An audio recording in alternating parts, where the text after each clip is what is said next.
बात आज की चैनल के कार्यक्रम दावा दावेदारों का में आपका स्वागत है। जैसा आपको मालूम है कि मैं हर रोज़ 8 विधानसभाओं से कोई ना कोई ऐसे शख्स को लेके आता हूं जो अपनी मजबूत दावेदारी के साथ में आपकी अदालत में पेश होता है। आज जिस शख्स को मैं लेकर आया हूं वो एक मजबूत अजमेर का एक मजबूत लीडर है, बहुत और ऐसा नेता जो जड़ों से जुड़ा रहा, ज़मीन से जुड़ा रहा, जिसने अपने शहर और अपने क्षेत्र की सेवा में कहीं कोई कोर कसर नहीं छोड़ी। ऐसे मोहन लालवानी जी का मैं अपने इसमें स्टूडियो में स्वागत करता हूं। आप आए, आपने अपना कीमती समय दिया, इसके लिए आभार। मैं आपके बारे में कुछ थोड़ी जो जानकारी रखता हूँ वो मैं बताऊँगा, उसके बाद मैं आपसे सवाल करूँगा कि आप बताएँ। यहाँ मैं बता दूँ कि मोहन लालवानी जी आर्य मंडल के अध्यक्ष हैं और पूर्व पार्षद हैं, पार्षद रह चुके हैं। अभी इनकी पत्नी जो हैं हेमलता खत्री, वो निर्विरोध पार्षद चुनी गई। आप ताज्जुब करेंगे कि पूरे अजमेर के अंदर सिर्फ एक ऐसी पार्षद हैं जो निर्विरोध चुनी गई और बराबर सतत इनका कार्यकाल चल रहा है। तो मोहन लालवानी जी, एक बार सबसे पहला सवाल ये मैं पूछना चाहूँगा कि आप अपनी दावेदारी अजमेर उत्तर से भाजपा से रख रहे हैं, तो आपके दावेदारी के पीछे आपका ख्याल कैसे आया कि आप ऐसे व्यक्ति के खिलाफ जो 20 साल से विधायक है और आपकी ही पार्टी का है, उसके खिलाफ आप दावेदारी प्रस्तुत करें, इसका ख्याल कैसे आया आपके दिमाग में?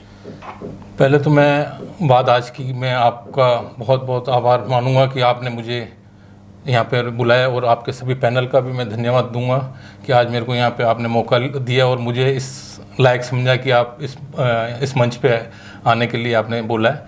मैं अपनी बात रखना चाहूँगा कि मैं मेरी शिक्षा जो पैदाइश है वो अजमेर की है और पूरी शिक्षा मैंने अजमेर में ही पूरी ग्रहण करी है।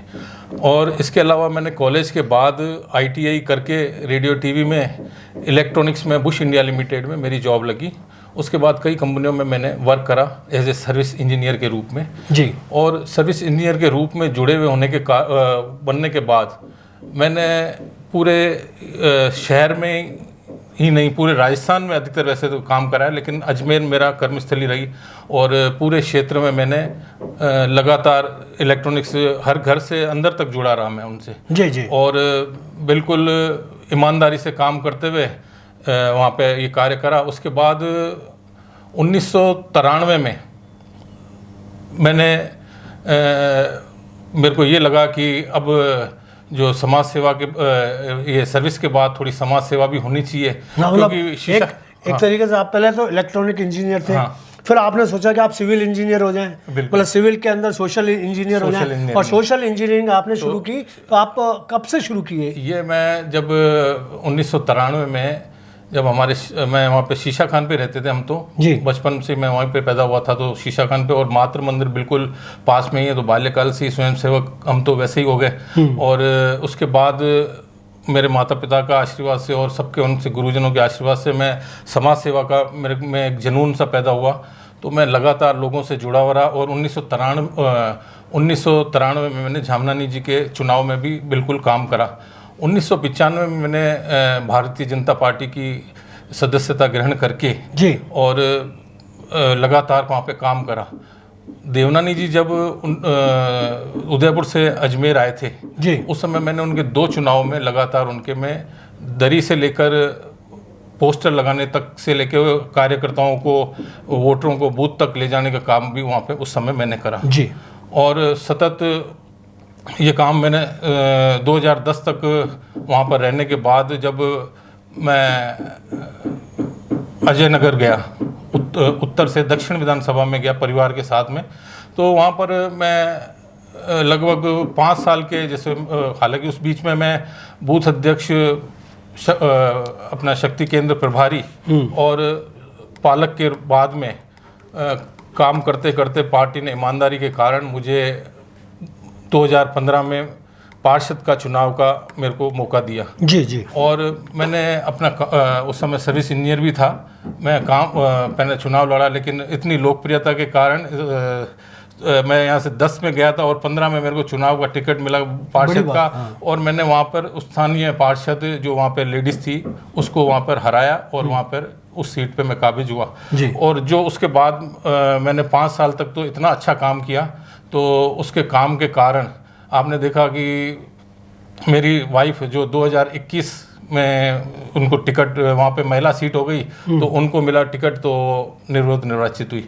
इस बीच में कोरोना आया और 2019 में मेरे को भारतीय जनता पार्टी ने मेरे को मंडल अध्यक्ष का भी कार्यकाल दे दिया और पदभार दे दिया, तो उसको भी मैं लगातार अब तक निभा रहा हूँ। अभी आप मंडल अध्यक्ष हैं भाजपा के? हाँ, भारतीय जनता।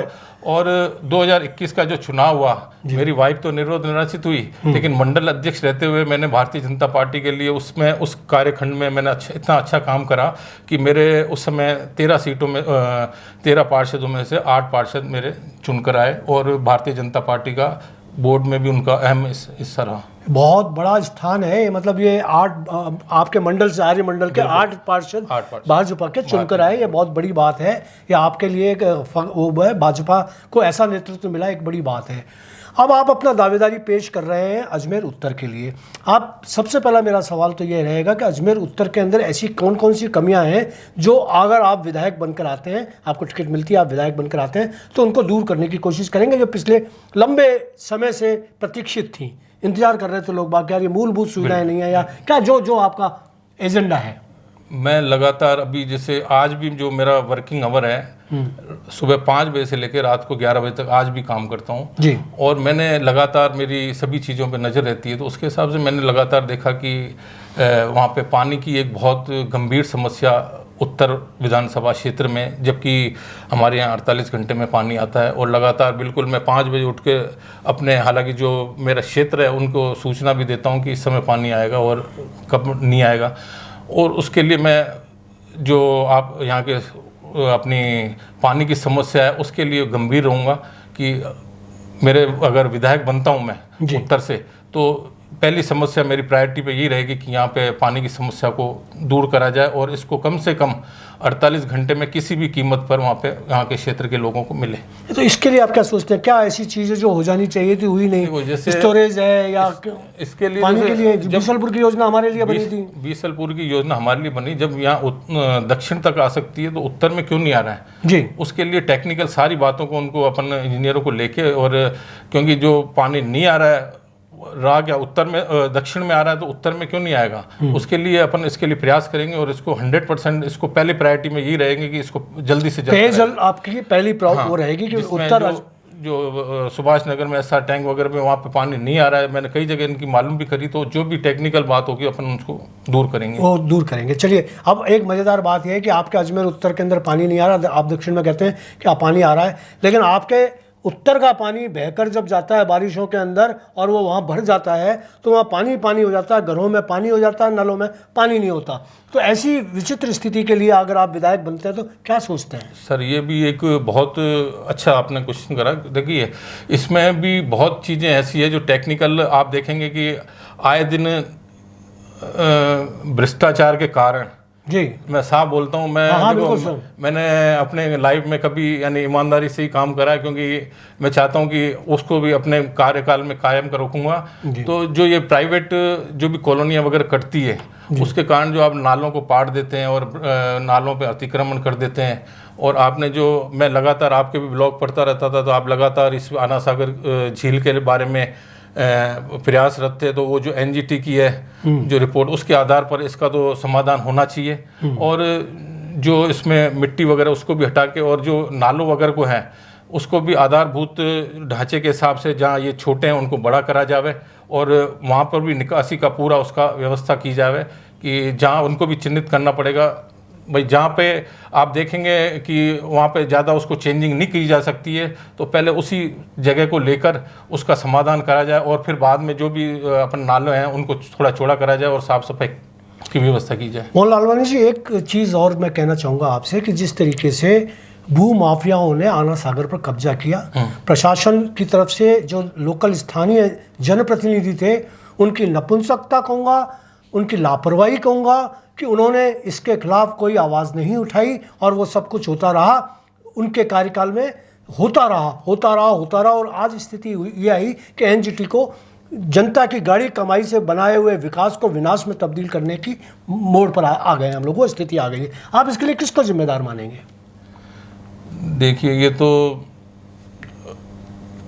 प्रशासन का भी इसमें जनप्रतिनिधियों का भी रहेगा रोल, और प्रशासन का भी रोल रहेगा और आम जनता की भी रहेगा। उनको भी जागरूक होकर अपने जो भी लीडर हैं उनको भी आप उस समय आप उसके ऊपर भी प्रेशर बनाते और आप जो भी प्रशासनिक अधिकारी है उनको अपनी नकेल कसते तो जरूर इस पे आप। मोहन जी, दुखद बात स्थिति तो यह है कि हमारे जनप्रतिनिधियों को स्मार्ट सिटी के अधिकारियों ने कभी घास ही नहीं डाली, उनको अपनी बैठकों में नहीं बुलाया, सभाओं में नहीं बुलाया, और हम इतने निर्बल और निरीह और निकृष्ट हो गए कि हमने कभी जनता का साथ लेकर कभी कोई आंदोलन नहीं छेड़ा इसके खिलाफ। और जिस तरीके का विनाश होता रहा, आपने देखा, आप कह भी रहे हैं कि मैं लिखता रहा ब्लॉग के अंदर कि ये चल रहा है, ये गलत हो रहा है, ये गलत हो रहा है। उस समय किसी ने मेरा साथ नहीं दिया, कोई सामने नहीं आया। लेकिन ये तो अच्छा हुआ कि अशोक मलिक जैसे जागरूक नागरिक ने एनजीटी के अंदर लगाया, सुरेंद्र सिंह शेखावत हुए, देवेंद्र सिंह शेखावत हुए, बहुत सारे लोग ऐसे हम लोगों से जुड़े, और जुड़ने के बाद में उन लोगों ने ये प्रयास किए और आज एनजीटी ने उस सारे विनाश को हटाने की कोशिश की। लेकिन अगर आप विधायक होते, 20 साल से अगर आप विधायक होते, तो क्या आप इसी तरीके की निष्क्रियता बरतते या आप क्या करते? देखो, मैं किसी के बारे में बोल नहीं सकता, लेकिन मैं अपनी लकीर ज़्यादा बड़ी करता और आपको निवेदन करूंगा कि मैं जब भी अगर ऐसे विधायक बनता हूं जी, तो बाकायदा पहला प्रायोरिटी पे यही काम रहेगी, एक तो ईमानदारी से और भ्रष्टाचार रहित, और जो भी अधिकारी इसमें दोषी हैं उनके ऊपर कठोर से कठोर कार्रवाई करवा के वापस उसके प्राकृतिक स्वरूप में लाके और जनता को आम राहत प्राप्त। बहुत अच्छी बात कही है आपने। आप इतना तो सोच रहे हैं, वरना तो दावेदार का जो वर्तमान प्रतिनिधित्व है हमारा, चाहे अजमेर उत्तर का हो चाहे अजमेर दक्षिण का हो, अजमेर के विकास के बारे में बहुत सारी कुछ ऐसी नहीं है कि मील का पत्थर हमने गाड़ दिया कि ये बना दिया, हमने बीसलपुर योजना बनाई, हमने कॉलेज बनाया, हमने ये मेडिकल कॉलेज बनाया, हमने ये किया। इन 20 सालों के अंदर ऐसा कुछ हुआ नहीं जिसको आप कह सकें कि विकास में मील का पत्थर साबित हुआ। आपका जो योजना है कि आप ईमानदारी के साथ में जनता को साथ में लेके बिजली पानी मूलभूत सुविधाओं को बहाल करवाएंगे। एक सवाल जो उठ रहा है, वो सवाल उठ रहा है कि अभी मैं आपसे बात करना चाह रहा था उस विषय में, क्योंकि आप सिंधी नेतृत्व से आ रहे हैं, है ना। सिंधी यहाँ क्या है कि एक अघोषित सिंधी वो चल रहा है आरक्षण, जिस पर बहुत सारे लोगों ने बात भी की। मैं ये आपसे खुलकर कह रहा हूँ, इससे पहले भी मैंने एक कार्यक्रम में कहा कि सिंधी सामान्य वर्ग से आ रहे हैं, वो नहीं है, आरक्षित नहीं है, सिंधी सामान्य वर्ग के हैं और उनको इलेक्शन लड़ने की आज़ादी है, उनको लड़ना चाहिए। लेकिन जैसे आप नए चेहरे के रूप में आए हैं, जनता नया चेहरा भी चाहती है, नया ये चाहती है कि भाई आप आएँ। आपके बहुत सारे लोग ऐसे हैं जिनके मैं नाम लूँगा तो लंबी फहरिस्त है, सिंधी समाज के ऐसे चेहरे जो बहुत सशक्त हैं, प्रबल हैं, जिनका सोच बहुत मजबूत है, उनको भी सेवा का मौका दिया जाए, वो भी आएँ और अपनी रूपरेखा। आप क्या सोचते हैं इस दिशा में? देखिए सर, मैं ये चाहता हूँ कि जैसे मेरा मानना है कि ऐसे अघोषित आरक्षण तो होना नहीं चाहिए, समाज के लिए ये आरक्षण गलत है, अघोषित तो जो है। और मैं सिंधी होने के नाते, क्योंकि मैंने आपको पहले भी अर्ज करा कि मैं सर्विस सीनियर होने के कारण पूरे क्षेत्र में घूमता हूँ जी, उसके कारण जहाँ पे भी जाता हूँ तो उन्हें मेरे को चाहे बढ़िया हो, ब्राह्मण हो या किसी भी समुदाय के हो, वो सभी 36 कौम है, 36 जातियां हैं, सारी जातियां, तो चाहे माथुर हो, तो उन्होंने मेरे को जब मेरा कार्यकाल जो देखा उसके कारण वो मेरे को ये बोलते हैं कि आप यहाँ से चुनाव लड़ो, उत्तर से भी। और मेरे को पड़ाव में भी कई व्यापारी जो हमारे हैं उन्होंने भी बोला कि आप यहाँ से चुनाव लड़ो, हम आपको सपोर्ट करेंगे। मैंने सभी कौमों ने मेरे को बोला है, तो इसी के हिसाब से मैं आपके पास आया हूँ। तो ऐसा चलिए, आपको सारे समाजों का नेतृत्व, वो आपको प्यार है, आप स्नेह है, आशीर्वाद है, सारा समाज आप लोगों से जुड़ा हुआ है, ये एक अच्छी बात है। वरना अब जिस तरीके से विरोध होने लगा है, विरोध के स्वर ऊपर उठने लगे हैं, आप क्या सोचते हैं कि एक आप जब 75 साल के हो जाएंगे तो आप राजनीति में उसके आगे भी राजनीति को कायम रखना चाहेंगे, या आप ये चाहते हैं कि एक बार 75 साल तक के मैं राजनीति करूंगा, उसके बाद राजनीति छोड़ दूंगा? आप छोड़ने की बात करते हैं या लगे रहने की बात करते हैं? सर, मैं ईमानदारी से बोलूँगा आपको। हाँ बिल्कुल, मैं झूठ नहीं बोलूँगा, और ईमानदारी से और भ्रष्टाचार रहित मेरा कार्यकाल होगा। और आपको ये भी साफ बता देता हूँ कि मेरा कार्यकाल भी ज़्यादा लंबा नहीं रखूँगा, मैं 5 साल का रखूँगा तो आदमी याद करे कि दूसरे को भी मैं चाहूँगा कि उसके बाद कोई और आवे उत्तराधिकारी तो वो आपके अपना दिखावे। हाँ जी। क्योंकि लोगों के समाज भला करने के लिए और कार्यकाल छोटा रखूँगा मैं अपना भी। यानी एक बार ही विधायक अगर रहा तो ईमानदारी से काम करके, और क्योंकि मैंने 5 साल मेरा काम करा तो मैंने उसमें देखा लोगों ने इतना प्यार दिया मेरे को, क्योंकि मेरे सामने कोई खड़ा नहीं होना ये एक अपने आप में एक बड़ी बात है। राजस्थान में भी मेरे ख्याल से कोई ऐसा निर्विरोध निर्वाचित नहीं हुआ है, जबकि पास वाले वार्ड में 8-8 10-10 जैसे लोग खड़े थे। तो मैं भी चाहूंगा कि इसमें भी अगर मैं खड़ा हूँगा तो मेरे को सभी का समर्थन मिलेगा, मेरा ऐसा विश्वास है। चाहे अधिकारी हो, हमारे पदाधिकारी हो, चाहे आम जनता हो और व्यापारी वर्ग भी बिल्कुल लगातार। आज भी मेरे को कईयों ने बोला कि आपने भर दिया है। मैंने इसलिए मैं चाहूँगा कि छोटा सा ही कार्यकाल होगा मेरा भी, और ईमानदारी से और रिकॉर्ड बना के जाऊँगा और आदमी याद करेंगे। देखिए ये होता है जज्बा, ये होता है नेतृत्व का जज्बा। मेरे को खाली सेवा के हिसाब से आना है। हाँ। क्योंकि अगर आज पार्षद कोई भी बनता है, आज मैं 2 बार से पार्षद हूँ, लेकिन आज भी मेरा जीने का तरीका वही है, साधारण से आदमी के रूप में और सिंपली। तो आप विधायक के रूप में भी अगर आते हैं तो आप साधारण रहेंगे। बिल्कुल सर, कोई आप सिर्फ सेवा का जो क्षेत्र है वो बढ़ाना चाहते हैं। और ये बात तय है कि विधायक जो होते हैं उनको उनका फंड भी मिलता है, उनको और दूसरी चीज़ें भी होती हैं जिनसे वो जनता का भला ज़्यादा बेहतर कर सकते हैं। और आप ये सोचते हैं कि यार समय कम हो लेकिन महत्वपूर्ण हो। हाँ, बस आप ये नहीं चाहते कि आप पूरी ज़िंदगी के अंदर, चाहे आप 90 साल के हो जाएं तो अभी इलेक्शन लड़ते रहेंगे, तो आप 5 साल में ही वो सब कुछ काम करना चाहते हैं जो आगे ना हो और आपको ज़रूरत ही नहीं पड़ेगी। 5 साल में ही आप इतना काम कर लेंगे अजमेर शहर का कि आपको आपका नाम ले लेकर लोग कहेंगे, जैसा आपका पार्षद काल रहा वैसा ही आप वो चाहते हैं। आपका दावा मजबूत है, बेहद मजबूत है। आप आखिरी दावे के अंदर आखिरी बात क्या कहना चाहेंगे जनता से? देखिए, यहाँ पे मैं तो जो यहाँ की मूलभूत सुविधाएं, जैसे पानी की समस्या है, बिजली है, स्वास्थ्य का भी मैं सड़कों का भी है, और आप रेलवे में देखेंगे कितना डेवलप हो गया स्टेशन वगैरह। एक हमारा यहाँ का बस स्टैंड की हालत देखिए, मैं चाहूँगा कि उसको भी डेवलप करा जाए। शिक्षा के क्षेत्र में भी कई और चीज़ें होनी चाहिए, जैसे हमारे यूनिवर्सिटी है उसमें भी बच्चे कम जाते हैं तो उसमें भी उनकी भी संख्या बढ़ाई जाए। और इसके अलावा योग की शिक्षा भी उनमें जैसे अधिकतर उसको भी पाठ्यक्रम में शामिल किया जाए, और स्वावलंबन के भी बच्चों के में भी ये होना चाहिए।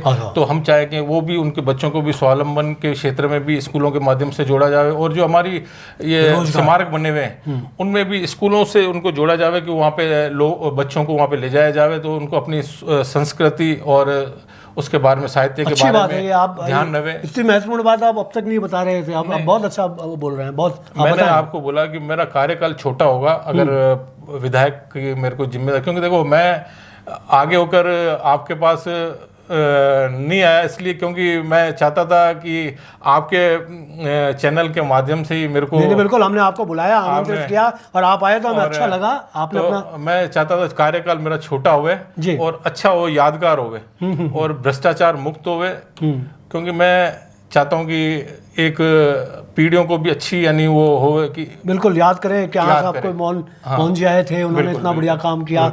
जैसे और दूसरे लोग आए यहाँ पर, बहुत सारे, मोटवानी जी भी आए, कौल साहब भी आए, बहुत सारे लोग ऐसे आए जिनको संगठन से जुड़ा हुआ आदमी हूँ, तो इसलिए जैसे अभी हमारी यात्रा निकली लेकिन मैंने वहाँ पर भी नहीं दिया क्योंकि मैं संगठन से जुड़ा हूँ, तो मेरा काम जो भी था तो मैं ईमानदारी से वही काम कर रहा था जी। और आज आपके माध्यम से मैं हमारे संगठन को भी ये अपनी दावेदारी पेश करता हूँ आपके माध्यम से कि आप मेरे को एक बार देंगे मौका, तो मैं अजमेर उत्तर 100 नंबर से जो भी पार्टी की उसमें कोई भी यानी कमी नहीं आने दूंगा। बहुत अच्छा। ये थे मोहन लालवानी जी, आर्य मंडल अध्यक्ष हैं और पूर्व पार्षद हैं। आपकी पत्नी अभी निर्विरोध पार्षद हैं वार्ड 29 से। आपका सशक्त दावा, आपने ये देखा कि मैं कम समय 5 साल का समय मांग रहे हैं सिर्फ अपना, और दावे में इतनी सारी बातें हैं। मैं ईश्वर से ये शुभकामनाएं देता हूं कि ईश्वर और इनका दल इनको टिकट दे और ऐसे सच्चे जनप्रतिनिधि अजमेर को मिले और उनकी दावेदारी इतनी मजबूत हो कि ये विधायक बनकर अगली बार जब आएँ तो मैं इनका हाथ पकड़ कर कहूँ, इनका कुर्ता पकड़ कर कहूँ कि आपने ये बातें कही थी, अब इनको 5 साल में आपको पूरा करना है और आप 5 साल में पूरा कर पाएँ, इस बात की शुभकामनाएं देता हूँ और ये मैं दावा करता हूँ कि आप कर पाएंगे। मैं आपके चैनल के माध्यम से भी ये वादा करता हूँ, जो आपसे मैंने यहाँ पे वादा करा है उसको जी जान से और तन मन धन से इसको पूरा करूँगा और निस्वार्थ होकर काम करूँगा। नमस्कार, बधाई हो आपको। तो दोस्तों, आपको ये कार्यक्रम पसंद आया होगा, अगर कार्यक्रम पसंद आया हो तो इसको लाइक, सब्सक्राइब और शेयर करें। अगली बार मैं किसी नए दावेदार के साथ आपकी अदालत में मौजूद रहूँगा। धन्यवाद।